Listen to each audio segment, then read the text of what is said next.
Korporatizam, kako ga vidi profesor Jeffrey Grupp, ne ispunjava samo težnju za profitom, već zadire u svaku poru života i u svoj biti predstavlja psihološku kategoriju, jer ljudima kroz korporativne medije nameće stav da korporativni sustav predstavlja najnaprednije društvo. Na primjer, da je normalno raditi 10 sati na dan u korporaciji i potom kupovati neprirodnu hranu punu umjetnih aditiva koje su proizvele korporacije u trgovačkim centrima koje pripadaju korporacijama. Na večer taj homo sapiens, iscrpljen od rada za korporaciju, gleda korporativnu televiziju s političkim vijestima o potezima vlade čiji su članovi sad u vladi, a prije i poslije na čelu neke korporacije. Kad takav život drastično naruši zdravlje, čovjek odlazi po medicinsku pomoć da bi dobio skupe, neučinkovite i štetne lijekove korporacije. Korporatizam nije od jučer. 30. godina 20. stoljeća ta je ekonomska strana fašizma, koja se temeljila na spoju jake, centralizirane, nedemokratske vlade i velikih korporacija, bila vrlo popularna, a danas je u praksi prisutnija nego ikad. U knjizi Korporatizam profesor Jeffrey Grupp govori o porobljavanju i uništavanju ljudske svijesti od strane monopolističkih svjetskih korporacija koje kontroliraju sve resurse. Zemlju, rat, zdravlje, informacije, hranu, prijevoz, vodu, poštu, obrazovanje, razmišljanje. U kojoj ste mjeri robovi korporatizma, saznajte ovdje, na Rubu Znanosti.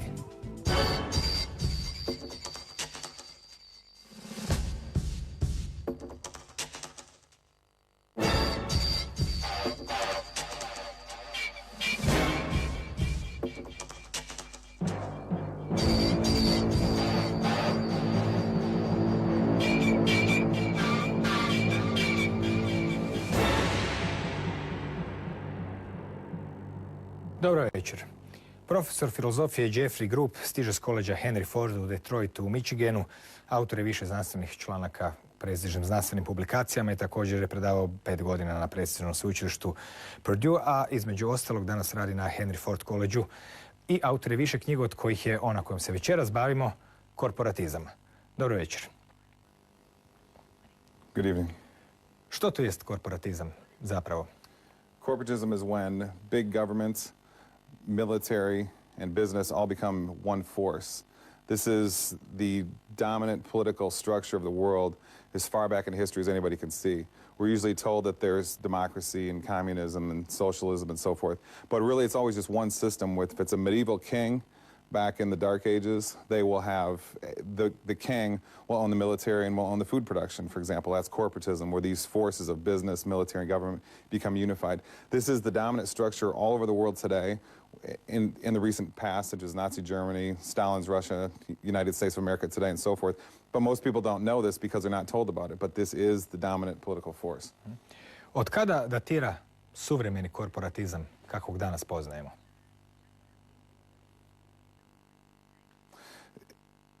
It's a very recent phenomenon for anybody to discuss this.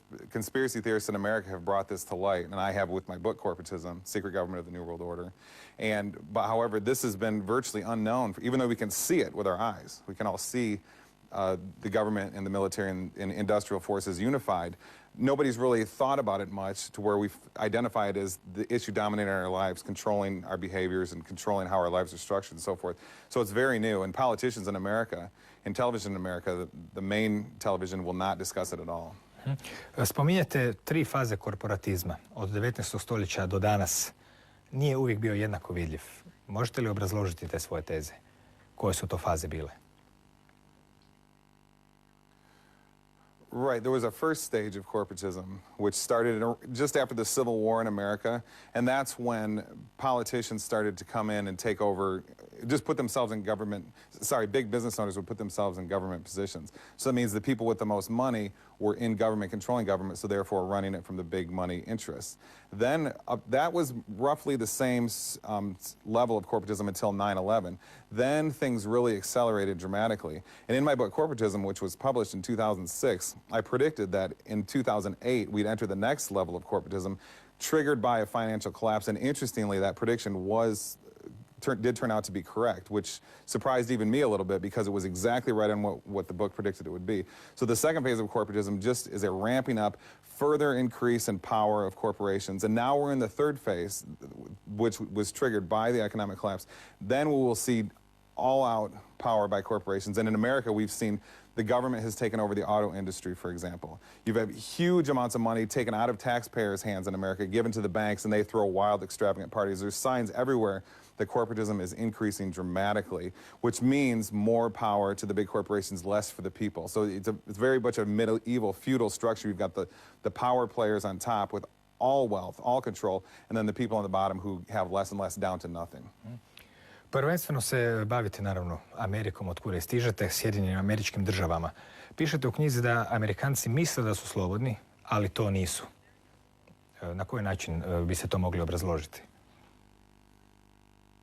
Americans are told that they're free from the day they enter school. Children enter school at about 5 years old in America. And they're told that they're free, that America is what's called a democracy. And they go on, they're told this every day in their churches and their schools and on television. So when they get to adulthood, they just believe this, and everybody thinks it's true. It's something that everybody says they know. But in fact, if you go ask somebody to show me how an American is free, nobody can prove it at all. And in fact, people in America, they don't get to choose how long their work week is. They're all in their jobs all the time. Americans are working 40, 60, 80 hours a week in many cases. And most Americans will tell you in their work environment, I'd rather be doing something else. I'd rather be spending time with my children. I'd rather be doing anything else other than this. And so that doesn't sound very much like a free society to me. Now, take other examples, industrial products, types of cars, types of food and so forth that Americans would like to buy. Most people can't get what they want. Most Americans don't want a gas-powered car. They want a solar-powered car, for example. You can't buy one, even though they exist. They've been developed. It's kept real quiet in the mass media in America, but they exist. Companies in California have developed them. Types of food, most Americans, even if they don't know anything about political issues, don't want chemical-filled food. It's hard to find it anywhere. Even organic food is filled with chemicals nowadays because the United States Congress said that to put organic, pure food label on food, it only has to be about 25% pure food. The rest of it can be filled with chemicals. So it's a huge deception. So in other words, there's no freedom anywhere in America, just a lot of people who think there is freedom.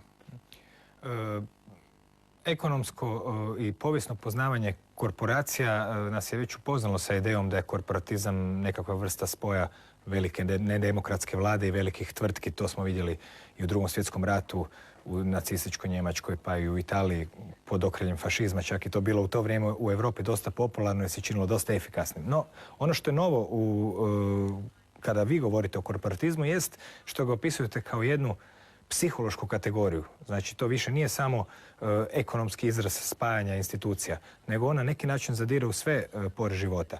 Na koji način je korporatizam interpretirate kao psihološku kategoriju?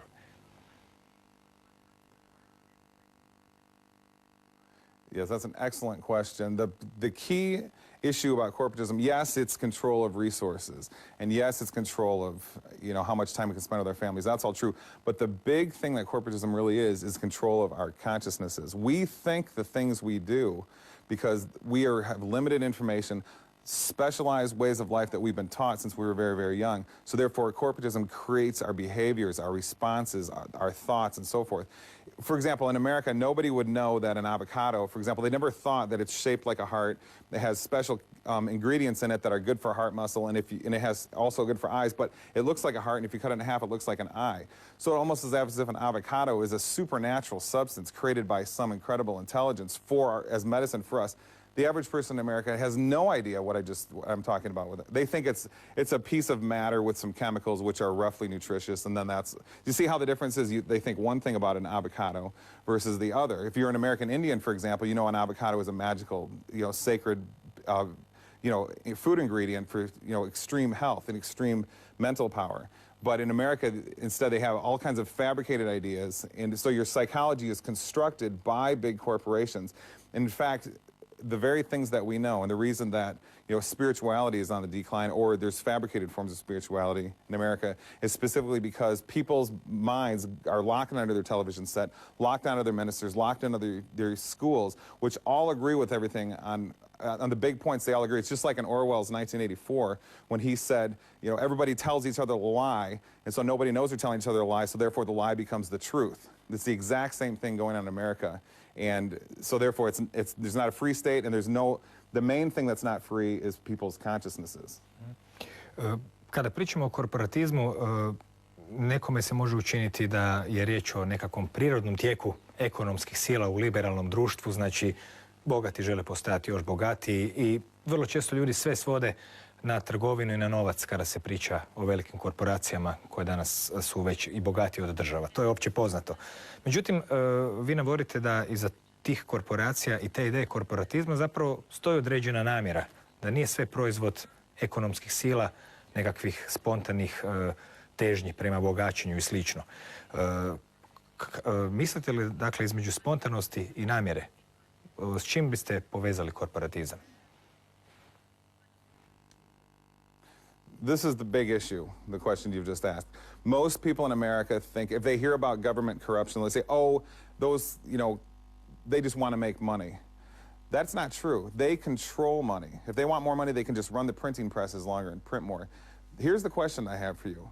Why do they make money in the ways that they do? Why do they use war to make money? Why do they use, the big pharmaceutical industry's medicine, which just contaminates everybody? There's no, you name a cure for any disease in the last 50 years out of American medicine. There's none anywhere.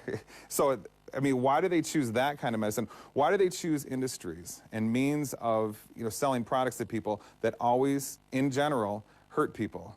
So there's something far greater than just making money involved. I mean, there's some kind of pleasure or some kind of joy that the monopolistic corporatists have in trying to contaminate people, de-spiritualize people, take out their inherent spiritual innerness, construct their consciousness to be a shallow outer consciousness. So it's much greater than just trying to make money. It's about destruction of humanity. That's why the American Indians were so viciously targeted and put in the prisons or reservations, and then they put the nuclear waste dump right next to them to contaminate them. So it's much greater than making money. It appears to have to do with some kind of pleasure in destroying the essence of humanity. Kako biste opisali filozofiju korporatizma? Ili ste je upravo opisali?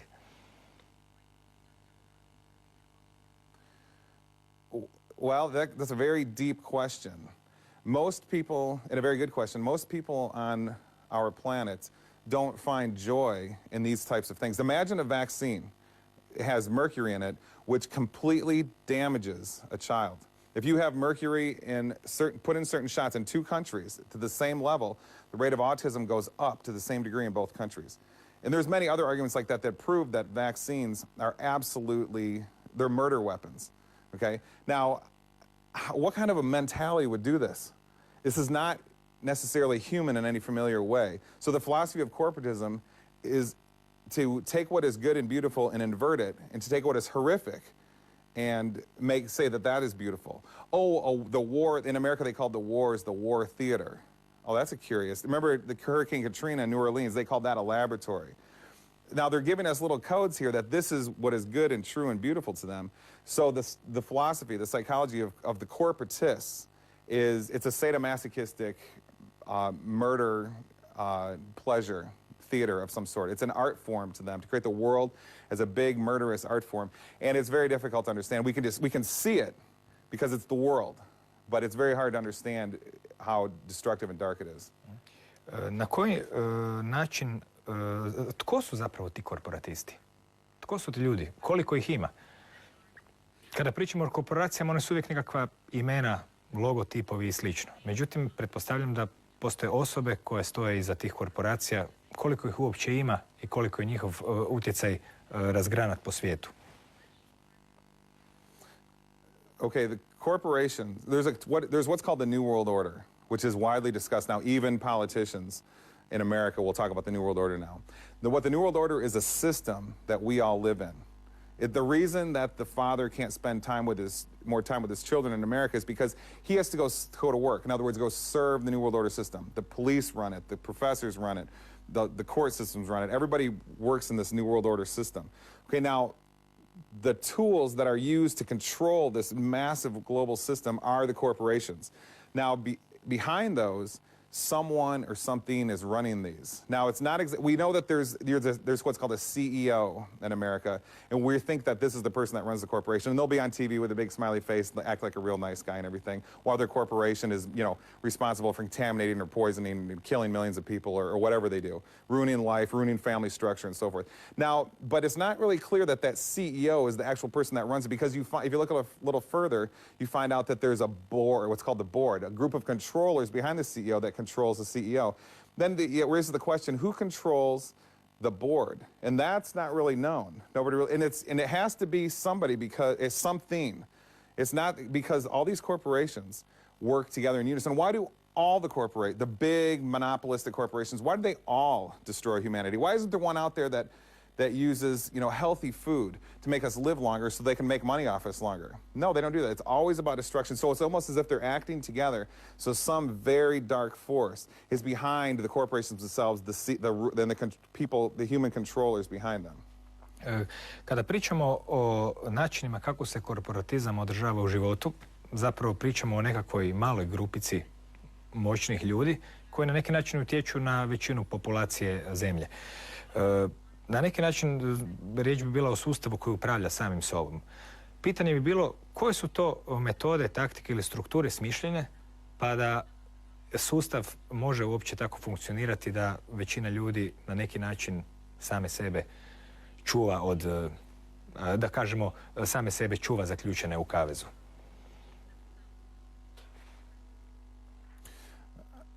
The whole system is about that. If you go to a school, schooling is the best example.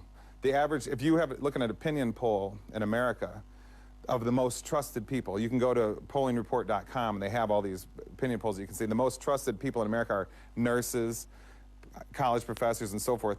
These people are the ones who are spreading the information, all this unverifiable, non-scientific information like global warming and so forth, to the masses. So a school is a perfect example. People are taught to trust it. They're taught, oh, the big oil leaders and the politicians, they lie to you.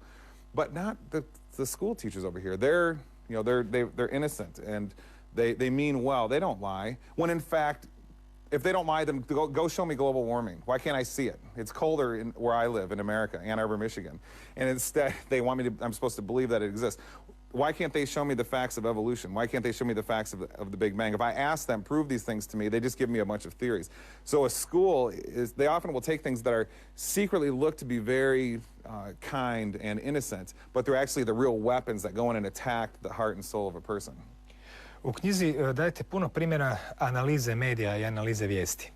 Zanimljivo je vidjeti, jer to se sve više zbiva i na europskom kontinentu i kod nas, a u Americi je prvo počelo, na koji način mediji orkestrirano rade, na koji način neke priče uzimaju i daju im veliki značaj, neke druge nikad ne spominju. Primijetio sam čak da ste na neki način počeli testirati istinitost vijesti upravo po tome da li se nalaze u korporativnim medijima ili ne. Drugim riječima, kakva je doista situacija prema vama vezana uz medije, uz vijesti, kako uopće čovjek može prepoznati što mu se nameće, a što skriva? Excellent question. What you can see with your own eyes, you can verify to be real. If you can't trust that it's real. And most of the information in schools, to keep going talking about schools, is that type of information that you can't see. They'll say, please believe us that the Roman Empire existed at this specific time and fell because the Goths invaded. Just believe us. If I say, excuse me, teacher, can you prove this to me? No, is the answer. So the only way to actually know anything, and this goes for anybody in science, if you're a police officer, if you're working at courts, a teacher, minister, anything, real information comes to us by what we can see. This is the essence of science, which philosophers like David Hume and Rene Descartes and so forth laid down for us, hundreds of years ago. But that's basically, even in the universities in America, it's basically completely forgotten. And it's all about theory and what.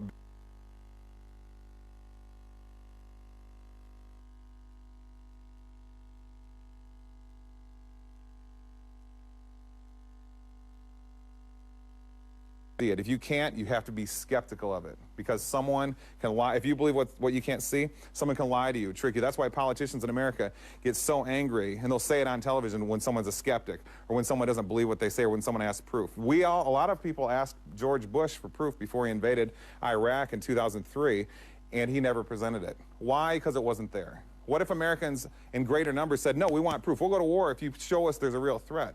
They didn't. He went to war. It was all a big lie. Možete li dati nekoliko primjera orkestriranog djelovanja velikih medija?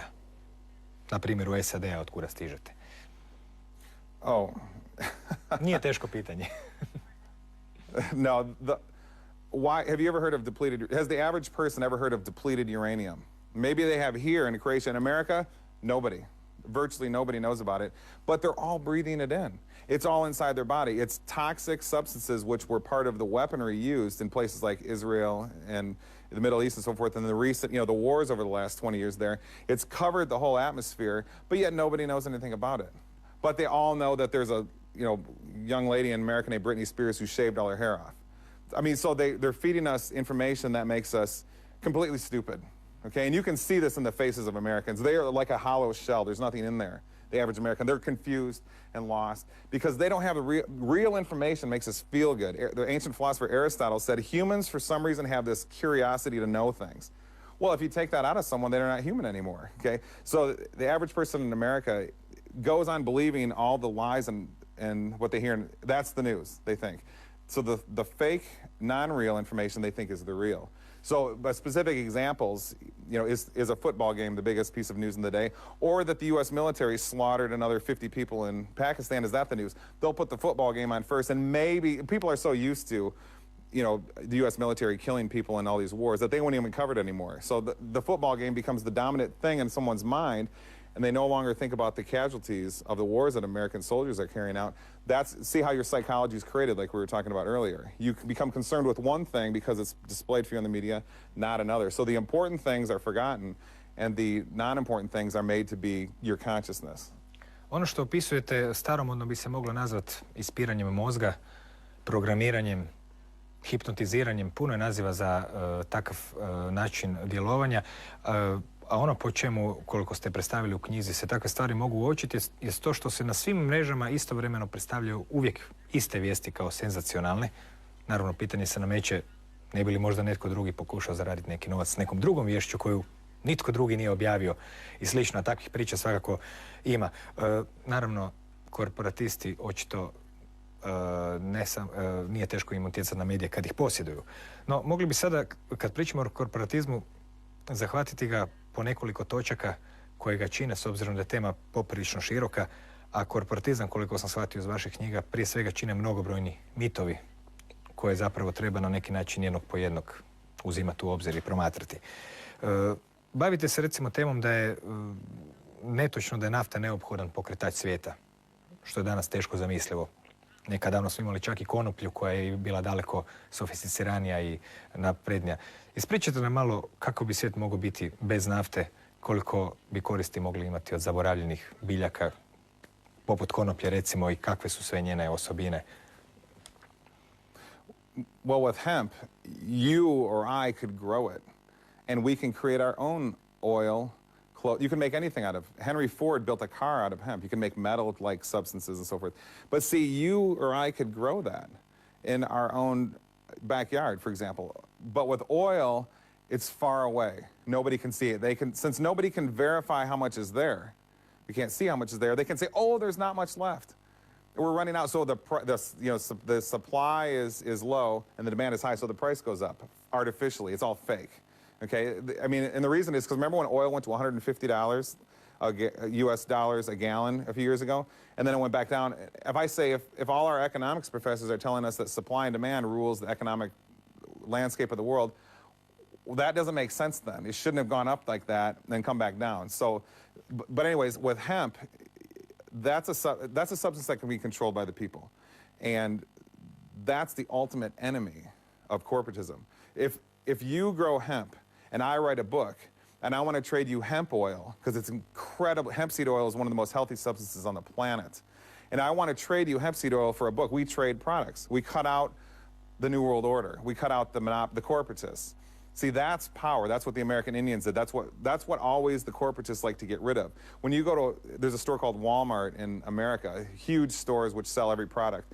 If you go to Walmart and you buy a product, what you do is you give some of your money to that person, but that person didn't create the product, and they get almost none of the money, maybe a penny of what you gave them. Instead, it goes to someone far away who didn't even do any of the work. It isn't even there present. It doesn't have anything to do with anything, except they say we own it, and so therefore we get all the huge cut of the money.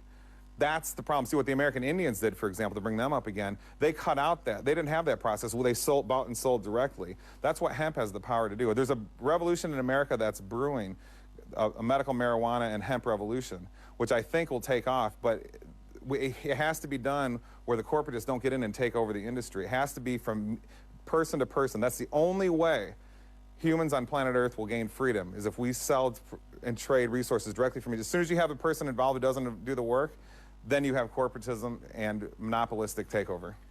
Spomenuo sam naftu jer je zapravo iznenađujuće da postoje alternative za naftu. Evo, kod konoplje od nje se mogu raditi cigle, odjeća, lijekovi, hrana, naraste 3 metra za godinu dana, održava tlo živim i slično. Bavite se drugim mitovima, pa možemo malo proći kroz njih. Recimo, tvrdite da u Americi postoji mit o privatnom vlasništvu, da Amerika zapravo nije kapitalistička zemlja koja se temelji na slobodnom poduzetništvu i privatnom vlasništvu. Na koji način bi se moglo vidjeti znanstveno, logički, da zapravo Amerika nije zemlja privatnog vlasništva? It's amazing that it's this way, where people think they own something in America if you have to pay the bank for it. Okay, and if you stop paying the bank, they send the police to take the land back if you bought land or your car or whatever. Now that's not ownership, but in America, people call it ownership, okay? No, that's somebody else owns you something and you have to pay them to keep it. It's the opposite of ownership. Now, the same exists if I buy a piece of land and say I pay the bank off and I don't owe them any more money, after 30 years and, half my life savings and, I pay them 5 times the amount through interest. Say I do succeed in paying them off, but then I have to pay huge taxes to the government. So then it's also the same scenario. We own it if we pay somebody for it. Now, that's not, there is virtually no ownership, private ownership, where you have something, nobody can come and get it. If somebody tries to, the police will come and protect you. There's virtually none of that anywhere in America because of taxes and bank, somebody will owe the bank for something. So now this is how strange things get in America. You can have, people think it's a capitalist nation of private ownership when there's virtually no private ownership anywhere. That's how deceived, that's how artificial people's psychologies have become, where they think what is true is false and what is false is true. I općenito podjela na kapitalizam i komunizam koja je bila u mori 20. stoljeću dosta je zapravo čudna jer i komunističke zemlje su stvari akumulirale kapital kroz tvornice i slično, mada on nije bio u privatnom vlasništvu, pa su zapravo i one na neki način bile kapitalističke. No, idemo mi dalje kroz neke zanimljive mitove. Recimo, jedan od najvažnijih tiče se ekonomije. Pokazali ste nekoliko klasičnih novo-orvelovskih primjera dvomišljenja, znači rečenica koje su potpuno u kontradikciji, koje se nalaze u ekonomskim udžbenicima i slično. Riječ je o tome mogu li se predvidjeti ekonomske krize ili ne mogu. Postoji li nešto kao što je prirodni poslovni ciklus ili ne postoji?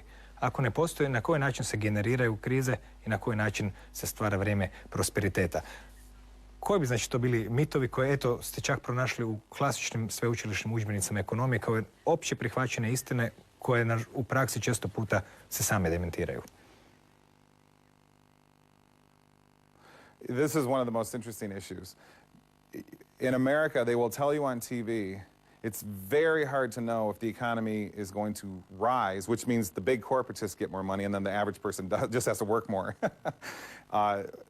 They will tell you it's very hard to predict when the business cycle goes up or the business cycle goes down. Now, they'll say also on American television, they have a channel called the Stock Market Channel, CNBC. They'll also say that if you raise interest rates, it has the potential to slow the economy down. And I say, well, wait a minute, if you just said we can't predict that, how can you know if someone does that, it could slow the economy down and essentially predict that? So to get to the point, the business cycle, as it's called in America, is completely predictable. If the Federal Reserve, which controls the money supply in America, just a few people control it, if they slow down their amount of the money that they release to the banks and therefore to the public through loans, and or if they change the interest rates that people have to pay on their, when they go get a loan to buy something, if the rates go up, people buy less. So these two things make it completely simple to control the entire economy. Yeah, you go ask the average American, can you control, is the American economy just completely spontaneous and undirected? Or are there specific things that a few people, maybe 6 people in the Federal Reserve can do to affect the whole economy? And the average person in America will say, oh, it's completely spontaneous and nobody controls anything and you can't predict anything. Complete lie. You can see it happening right in front of your eyes. And they will say on national TV in America, if they raise rates, the economy will slow. But the average person doesn't understand that. Not only is that going on, but further it means there's just a few people that control the whole, really the whole world. Because if the American economy is the biggest economy in the world, and therefore influences the whole world, and just a few people control it, then there's a few people who control the whole world. That's called a secret government. Okay, forget President Obama, forget President Bush, forget all these people who say that they control the world. The money controls behavior, which controls us. Okay? And if the money is controlled by a few people, the whole world is controlled by a secret group. Spominjete mit vezan uz jednu od glavnih teza liberalizma, a to jest da potrošač zapravo kontrolira sa svojim izborima tržište, da potrošač odlučuje koji proizvod je bolji, koji proizvod je gori i slično.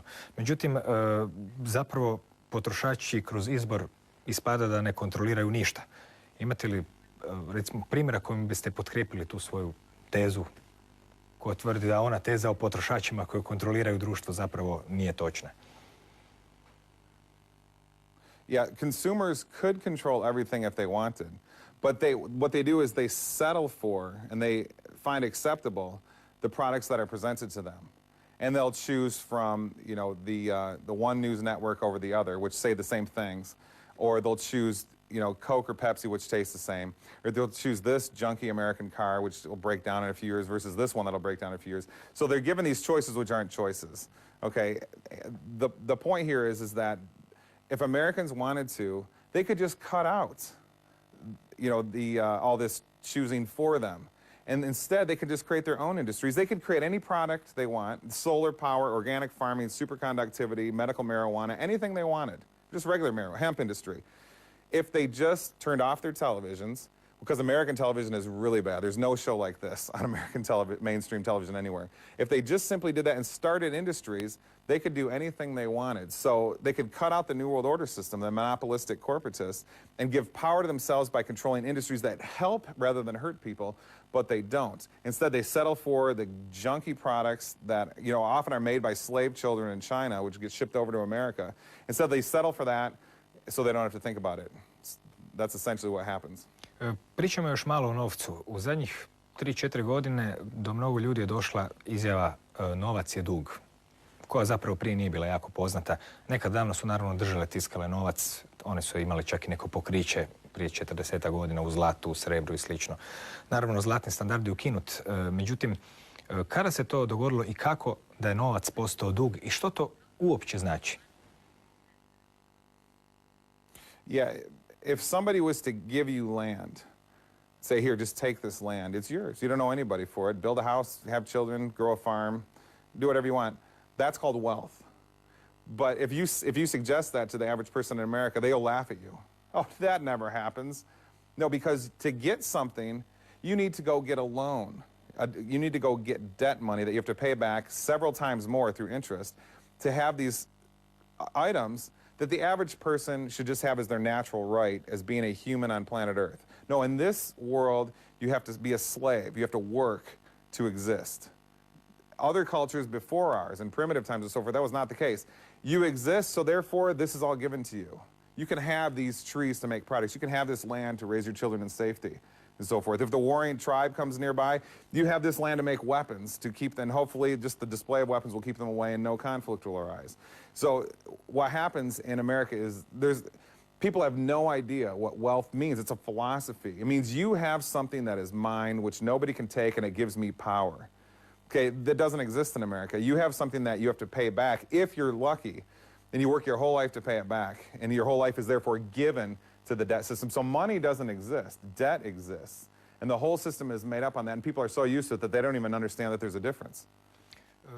Je li istina da zapravo sav novac koji američka država proizvede i stavi u opticaj zapravo je posudilo od privatnih bankara kojima za to plaća kamate na temelju nezakonitog poreza na dohodak?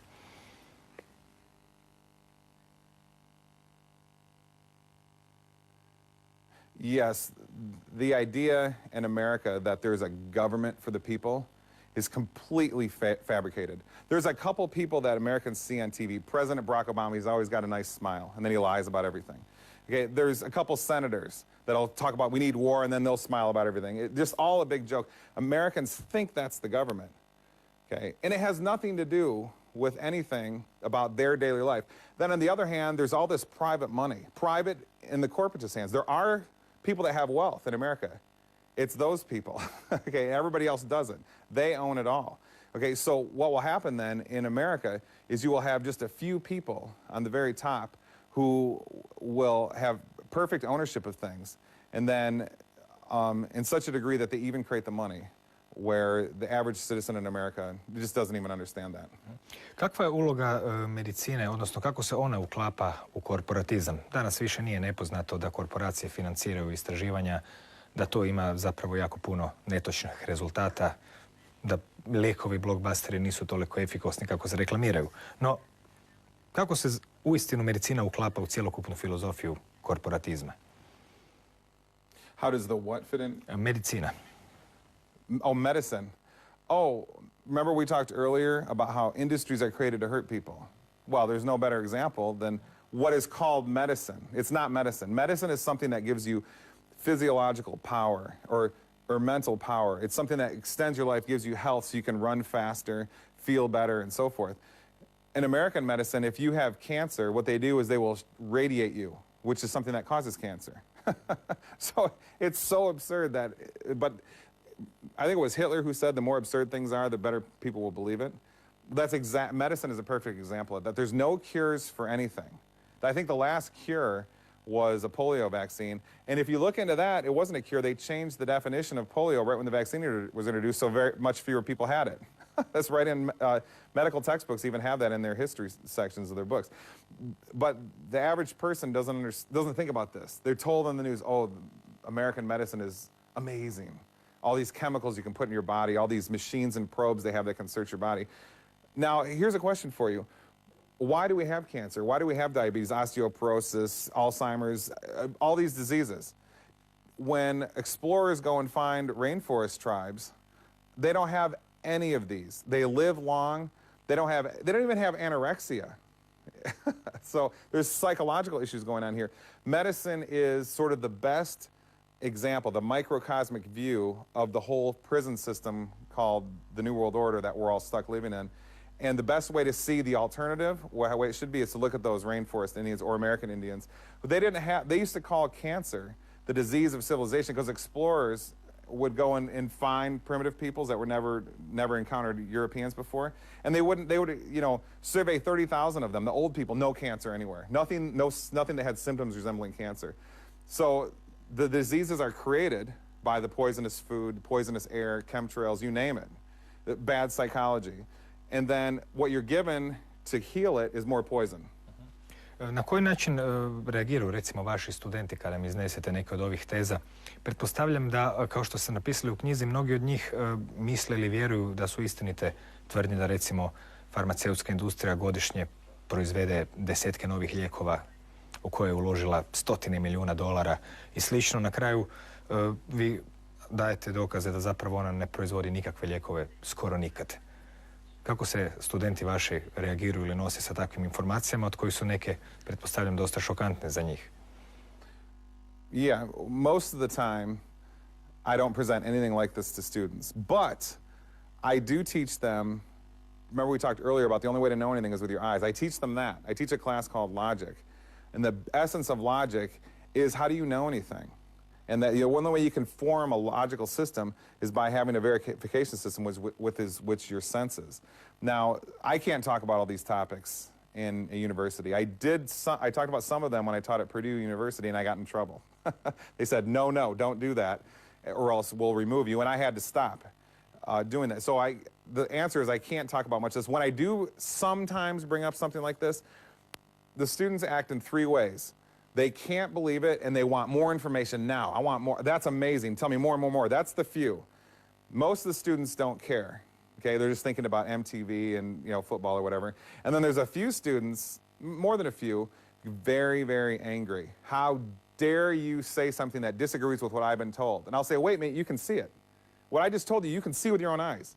It's different than what somebody told you, which you can't see. That could be a lie or a truth, you don't know. But what you can see, you can make it be, you can find to be true.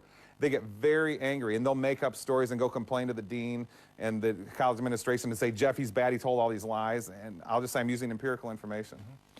Posebni dio medicine koja je jedna ruka korporatizma, kako vi predstavljate, su mentalne bolesti, takozvane. Što su lijekovi za mentalne bolesti i što su uopće mentalne bolesti, kako se njima danas manipulira? Oh, we've got a thing in America called ADHD. And that's basically where you tell a child if they do any kind of behavior other than sit there like a little soldier in their school classroom, that they have a brain disorder called ADHD. And if you ask the doctor who diagnoses them, say, doctor, can you show me some proof? Show me a map of their brain that shows the disorder. They'll say, I can't do it. We never did a map of the brain. Then I'll say, how do you know that there's a disorder? And then they'll say, the answer is because of their behavior. And I'll say, oh, wait a minute, then we're talking about psychology. We're not talking about medicine. So you're just making a judgment on what you think is normal and not normal. To answer your question, the mental diseases are all made up. If what I just said wasn't true, then why in the 1950s in America, there was no ADHD? They didn't even talk about it. The idea was invented later in the 1970s. But in the 1950s, America had what was considered the best education system in the world with none of this talk about ADHD. Now, ADHD and the poisonous drugs they give children to try to cure it, which doesn't work anyways, it's nothing to cure anyways, it inundates the school system, and we've got what's considered the third worst education system in the world. So that's just one way. If someone has, it's called schizophrenia. Oh, then people say, oh, but that's a mental disorder. And I say, well, that's interesting because primitive peoples, the person who had the vision, the schizophrenic vision, schizophrenic dream or prophecy, they were made the king, the shaman. So that was very successful for that person to have these abilities. So the whole idea of if you just go ask someone, verify for me that all these mental illnesses exist, they can't do it. It's just all made up. You're supposed to fit into what is normal versus abnormal. What is normal is what is constructed for the corporatist superstate. What is abnormal is what doesn't fit in. Posebna priča su takozvani antidepresivi, odnosno bolesti koje liječe depresije. U knjizi pišete da je zapravo depresija proizvod neprirodnog društva u kojem se ljudi nalaze i zapravo je društvo uzrok, pa bi trebalo izlijeći društvo da im se izliječe depresije. No, na neki način te depresije se uvijek liječe lijekovima. U ovoj emisiji smo već spominjali te lijekove. Dosta uspješno liječe depresije, pogotovo ako natjeraju čovjeka na samoubojstvo. To znači da je izlječenje od depresije u tom smislu potpuno. No, na koji način danas u Americi, a to bi trebao biti obrazac pomalo i za cijeli svijet, kako to postupno ide, se pristupa tim konkretno depresijama, odnosno lijekovima za depresiju, zbog čega svi ti Amerikanci idu kod psihijatra, barem oni koje sam ja vidio u filmovima? Yeah, the antidepressants are a result of environmental problems.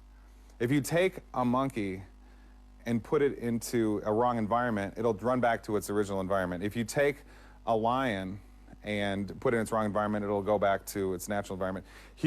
A natural environment for a human is to be surrounded by nature and live off of nature, creating products themselves that they trade with each other. Okay, if you take a human out of, and also in the meantime, being with their family, doing spiritual practices, and so forth. Now, if you take someone out of that, they will malfunction. And the first thing to malfunction will be their consciousness. If you take a mother away from its young children, which is absolutely common in America, all over, the children are put in what's called daycare. 70% of babies at 6 weeks old or 12 weeks old go into daycare so the mothers can go back to work for the corporation. Now, a huge percentage of those mothers become severely depressed. Well, of course they do. Because what's more powerful than the instinct to love your child, which I have. I've got 3 children. So it's environmental problems which give rise to these issues. But no, see, that you can see. I can see if I take someone out of their environment and put them here, they get sad. If I put them back, they get happy. So it's scientific. I can see it. But no, I'm not supposed to believe that in America. I'm supposed to believe, no, it's a brain disorder, which I can't see. I can't see inside your head to see what your brain chemicals are doing. But I'm supposed to believe some doctor, you know, very fancy, telling me it's a brain disorder, that's the cause of the problems. Zanimljiv primjer ste dali u knjizi onog što bi se definiralo mentalnom bolešću. Naime, test na Kraljevskom sveučilištu Holloway, doktora Patricka Lemana, jest jedan test mentalnog zdravlja. Sjećate li se tog detalja iz knjige? Možete nam ispričati nešto o tom testu? Kako se tamo testira mentalno zdravlje? Basically, if you were suspicious of anything, or believed anything that wasn't the mainstream view, what everybody else thinks, you were called mentally ill. So there was absolutely the idea of a scientific study was completely thrown out. Znači, to je test za mentalno zdravlje. Oh, no, it's testing how well you fit into a sick society, which is what psychology in America is. You're abnormal if you don't, you're normal if you do. Spominjete brojne nedokazane mitove o kalciju, osteoporozi. Spominjete da su u medicini naučio o prehrani, da se spominju nedokazive. Koji su to bitni dijelovi koji bi recimo trebali biti u medicini po vama, umjesto ovih koje ste spomenuli? Medical students in America, as I cite in my book, are taught that if you consider nutrition a way to achieve health, that is erroneous information. What will give nutrition is being healed from certain drugs, which don't heal anyways. They just reduce symptoms at most. So the idea of nutrition in America, now the general public in America is somewhat concerned with nutrition. That's why the organic food industry, which really isn't organic, is on the rise in America. Now, on the other hand, though, the average person in America doesn't know anything. They're concerned with nutrition but don't know anything about it. And medical students are not there. You can go through all of medical school without being taught a class on nutrition. But if I was to analyze the chemicals of my immune system, for example, it's made of all these vitamins and minerals that when you go take vitamins or supplements, so you're feeding your immune system. That's why I can give a person I know vitamins and minerals and they can go 2 years without getting any kind of sickness at all. Because that's what your body needs. Your brain is made out of, 60% of it is made out of omega oil. All different parts of your neurons are made out of omega oil. Go ask a doctor in America, is omega oil important to take? I don't know. Or they'll say no or something like that. When it's because they're not studying the makeup of the physiology, only how you can alter it with chemicals. So actual medicine, which involves nutrition, doesn't have anything to do with medicine in America. Ne birate baš reći kada govorite o aktuelnom svjetskom poretku. On je prisutan naravno u Americi gdje vi živite, ali također ga prepoznate i u ostatku svijeta jer korporacije su nadnacionalne, pa tako štete i Americi kao državi kao i svakoj drugoj. Koristite riječi kao totalitarizam, fašizam, čak i komunizam u američkom smislu te riječi. Kod nas ta zvuči neke druge konotacije. Drugim riječima, diktatura. Međutim, mnogi ljudi smatraju da diktatura kad imamo jednog diktatora, centralnu vlast i onda se sve to piramidalno širi. No, to je možda još jedna kriva prerudžba diktature, jer ovdje pričamo o diktaturi koja zapravo nema jedan vidljivi centar, nego ih ima barem nekoliko. Kakva je zapravo priroda te diktature i po čemu je cijeli taj sustav koji se nameće sustavno svijetu, tako i u Europi isto u zadnjih 10-15 godina, 20 i duže, po čemu je on zapravo diktatorski? Okay, and what we're usually taught dictatorship is there's somebody you can see who controls everything. Hitler is always the example in America used. And if he's the dictator, why did he get so much money from Ford Motor Company, from IBM? They gave him the little population machines, just gave them to him basically, at a huge discount. When you go to the Holocaust Museum in the United States in Washington, D.C., you walk right into the building, they have the population machine that says IBM. The idea of a dictatorship is put everywhere in front of everybody's face in America. The guy in North Korea, Saddam Hussein, everybody gets all riled up and angry. Oh, those dictators. And nobody stops for a second to think, how did Hitler come into power in 4 years and take Germany from economic desolation to the world superpower? Because he was funded. Instead, Americans will think, oh, he was just a smart guy. He knew how to build the nation up or something. They don't trace the money.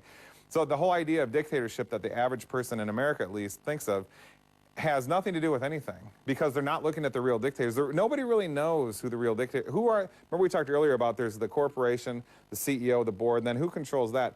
That's the real dictatorial power, but nobody really knows exactly. You've had David Icke here before, and he says it's in a super advanced entity of some sort, not necessarily human.